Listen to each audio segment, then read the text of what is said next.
Barangay Ginebra, big trade mga bro, nagugulat sa lahat, kasado na. At Justin Brownlee excited nang bumalik. Yan mga bro, pagkatapos mong i-like ang ating video, mag-subscribe na rin kung bago ka pa lang sa ating channel.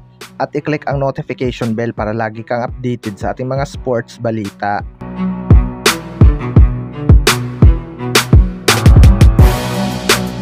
So matapos ang impressive na performance ni Justin Brownlee sa Pilita Jaya mga bro, nakuha niya na nga ang kanyang unang talo doon. Pero ang isa nga sa hinihintay ng lahat ay ang kanyang pagbabalik sa Pilipinas upang i-represent ulit ang ating bansa sa isa sa pinakamataas na competition na FIBA o QT. Excited na rin daw talaga itong si Justin Brownlee na bumalik sa Gilas Pilipinas at sa kanyang mother team na Barangay Ginebra.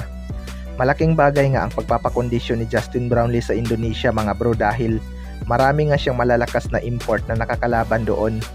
Mabuti na lang talaga mga bro at mild lang ang kanyang nakuhang injury doon, at looking good naman na itong si Justin Brownlee. Malaki nga ang expectation ng mga fans na mabibigyan ni Justin Brownlee at ng Gilas Pilipinas ng magandang laban ang kanilang makakalaban sa FIBA o QT. May chemistry na nga itong si Justin Brownlee sa mga Gilas player.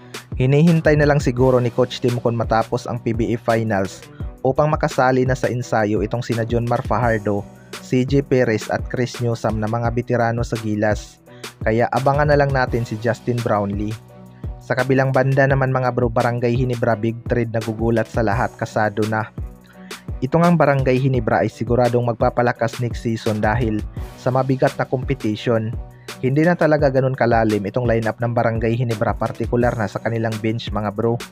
Kahit siguro independent team ay kayang-kaya na silang sabayan, lalo na kapag yung mga independent team na contender noon, gaya ng Rain or Shine. Isa pa sa nagpapahina sa Barangay Ginebra ay ang injury ng kanilang mga key player, gaya ni Jamie Malonzo at Jeremiah Gray na inaasahang magiging mabigat na duo sana.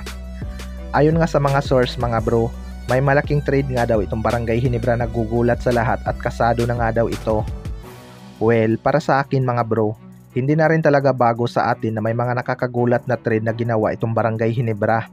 Patunay lang dyan ang pagkuha nila kay Stanley Pringle, C. Stan at Jamie Malonzo. Yang tatlo na yan mga bro ay galing lamang sa iisang team na Northport Batampier. Kaya expected nga natin na si Arvin Tolentino ang isa sa mga target makuha ng Barangay Ginebra. Matagal nang ang matunog na babalik ito sa Barangay Ginebra anytime soon kapag nahinog na ito. Kita naman natin kung gaano kalaki ang kanyang improvement mga bro. Yung kanyang consistency beyond the arc at ang kanyang shot blocking ability ay nailabas niya talaga sa Northport Batampier. Kaya abangan na lang natin kung sino ang ipapalit ng Barangay Ginebra sa kanya para mapapayag ang Northport. Kayo mga bro, ano masasabi nyo tungkol dito?